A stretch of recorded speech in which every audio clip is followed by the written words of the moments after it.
பணக்காரனாக வேண்டும் என்று அவசரகதியாக தங்கள் சரீர சுகத்தையும் பலத்தையும் இழந்து ஓடி ஓடி உழைக்கிற அருமையான சகோதரனே, சகோதரியே, அல்லது இவ்வளோ பெரிய கடன் சுமை இருக்கிறது, இதற்காக நான் ஓடி ஓடி உழைத்தால் மாத்திரமே அதை அடைக்க முடியும், என் குடும்பத்திலே இத்தனை பேர் இருக்கிறார்கள், என் ஒருவனுடைய வருமானம்தான், நான் உழைத்தால்தான் என் குடும்பத்தை முன்னேற்ற முடியும், அதுவும் கடுமையாக நான் உழைக்க வேண்டும், பணத்தை சம்பாதிக்க பிரயாசப்பட வேண்டும் இன்று அநேகர் சொல்லுகிற காரியங்கள், இன்னும் பலவிதமான தங்கள் பிள்ளைகளின் எதிர்காலத்திற்காக,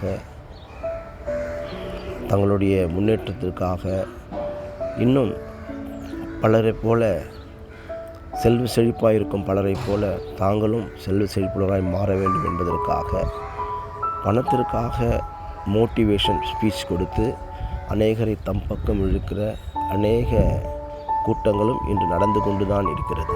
பிரியமானவர்களே, நீங்கள் ஒன்றை தெரிந்து கொள்ள வேண்டும். பணக்காரன் ஆவது, செல்வந்தன் ஆவது, கோட்டீஸ்வரன் ஆவது என்பது பாவம் அல்ல. ஆனால் உங்களுக்கு தேவன் தானமாக கொடுத்த உங்கள் சரீரத்தையும் மனதையும் கெடுத்துக்கொண்டு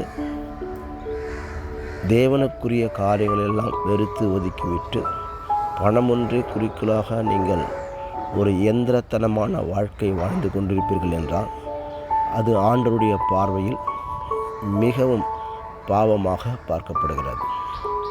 ஆம் பிரியமானவர்களே, பண ஆசை எல்லா தீமைக்கும் வேறாக இருக்கிறது. அநேகர் பணத்தை தேடி அலைந்து தங்கள் உலகத்திற்கான ஆசீர்வாதங்களும் இழந்திருக்கிறார்கள், பரலோகத்திற்குரிய ஆசீர்வாதங்களும் இழந்திருக்கிறார்கள்.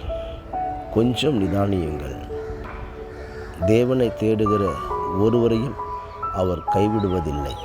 முதலாவது தேவனுடைய ராஜ்யத்தையும் அவருடைய நீதியையும் தேடுங்கள், பின்பு இவையெல்லாம் உங்களுக்கு கூட கொடுக்கப்படும் என்று நம் அருள்நாதர் இயேசு கிறிஸ்து சொல்லியிருக்கிறாரே.